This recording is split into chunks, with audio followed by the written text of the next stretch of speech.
Buying my first home was supposed to be exciting.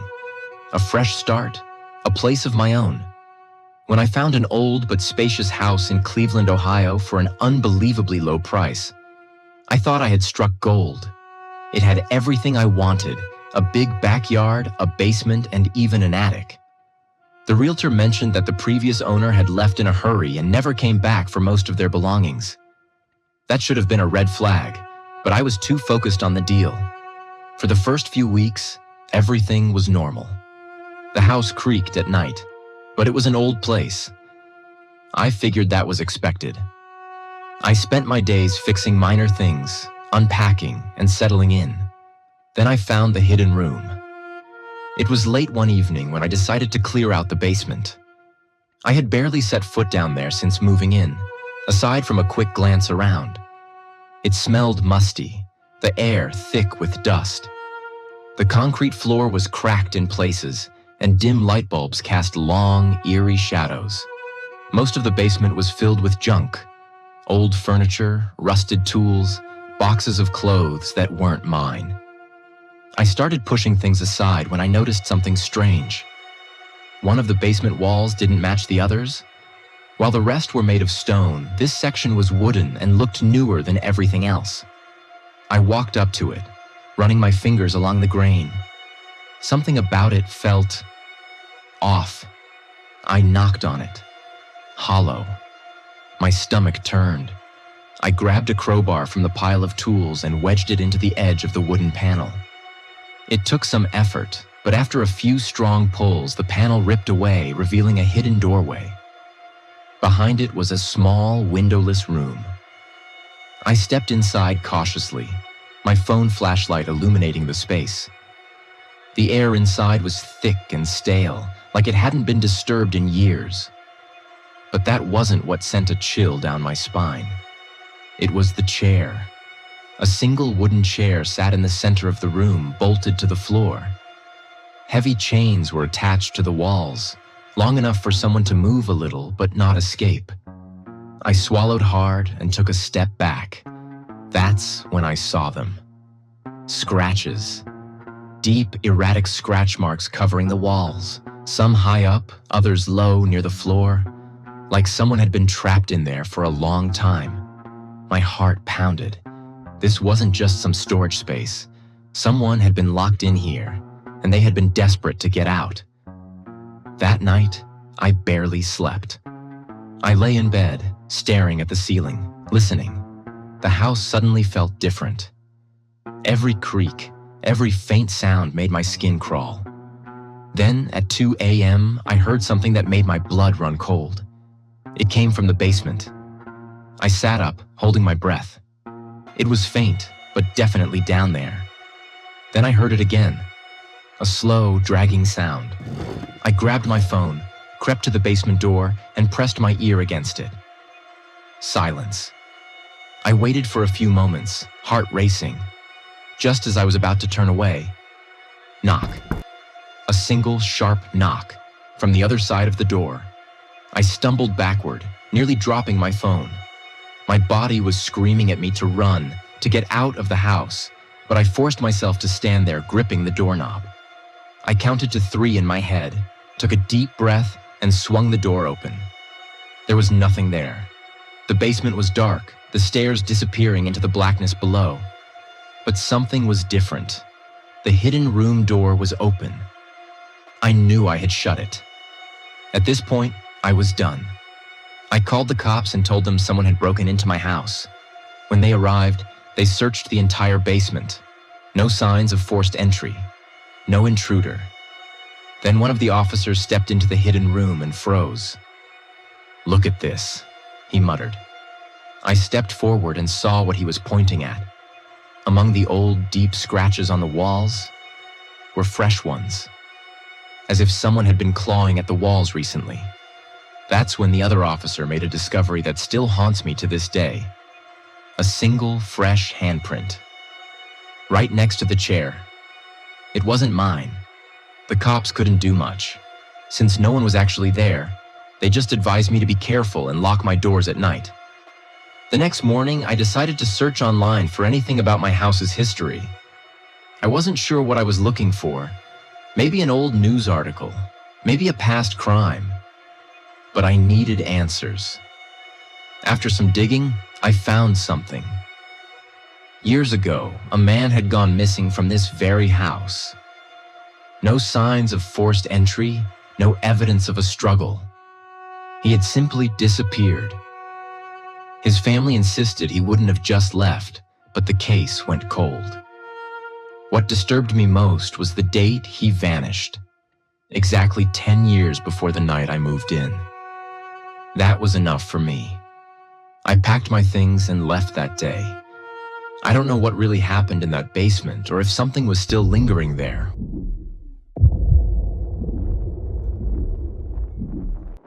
I've always hated large windows at night.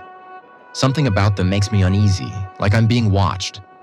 But I never thought I'd have a reason to be scared. Not really. That changed last year. I had just moved into a small rental house on the outskirts of town. It wasn't anything special, but it was mine, and I liked the privacy. The nearest neighbor was half a mile down the road, and my backyard stretched into a thick tree line. It was peaceful, quiet. The first time I noticed something was off. It was small, just a feeling. A weird prickling on the back of my neck, like I wasn't alone. I'd be watching TV at night and get the sudden urge to turn around, convinced someone was behind me. But every time I checked, nothing was there. Then I started waking up to noises. At first, I thought it was just the house settling. But one night, I heard something different. A soft, shuffling sound, like footsteps on grass. I sat up in bed, heart pounding. My bedroom had a large window that faced the backyard.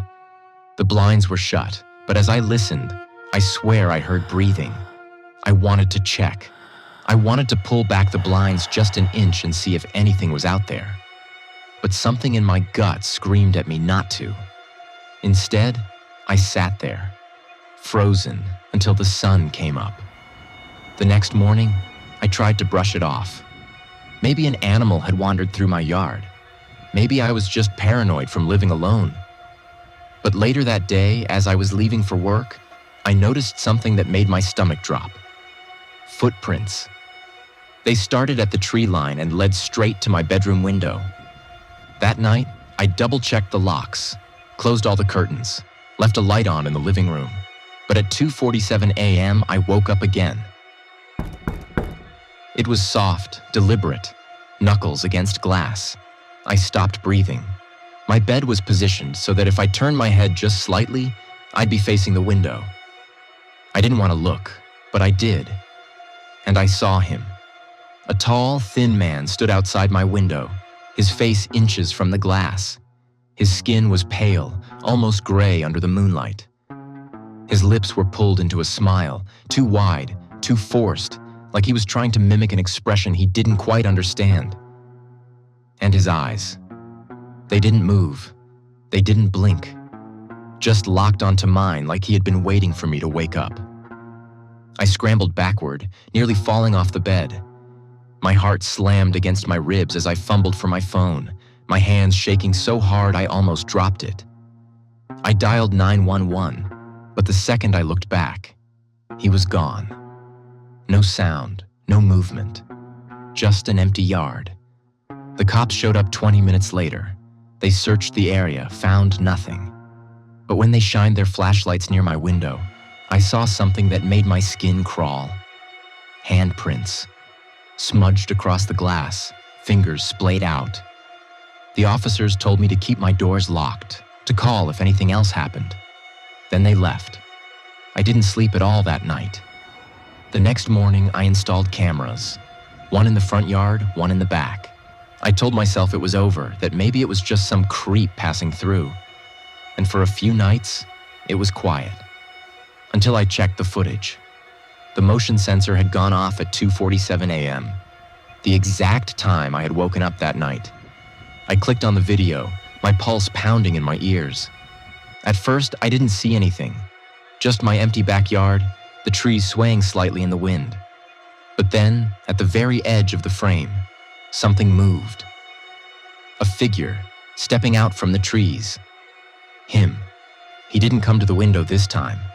He just stood there, half hidden in the darkness. Watching. I tried to convince myself it was a coincidence, that he wouldn't come back, that maybe if I just acted like he wasn't there, he'd get bored and move on. But the next night, I woke up again. No tapping this time, no breathing. Just an overwhelming feeling that I was being watched. I checked the cameras. He was closer, not at the tree line anymore, not even at the edge of the yard. He was standing on my back porch. That was it. I packed a bag, threw whatever I could into my car, and drove straight to a friend's house. I didn't even bother turning off the lights. The next morning, I called my landlord and told him I was breaking the lease. I didn't care about penalties. I didn't care about getting my deposit back. I just needed to be gone. A few days later, I went back with a friend to grab the rest of my stuff. The house felt wrong, like the air was heavier inside. I wanted to be in and out as fast as possible. Before I left, I checked the cameras one last time. The motion sensor had gone off every single night since I left. At 2:47 a.m. And every time, the man came closer. I don't sleep near windows anymore. I keep my blinds shut, my doors locked. But sometimes, in the middle of the night, I wake up for no reason. And I wonder if somewhere out there, he's still watching.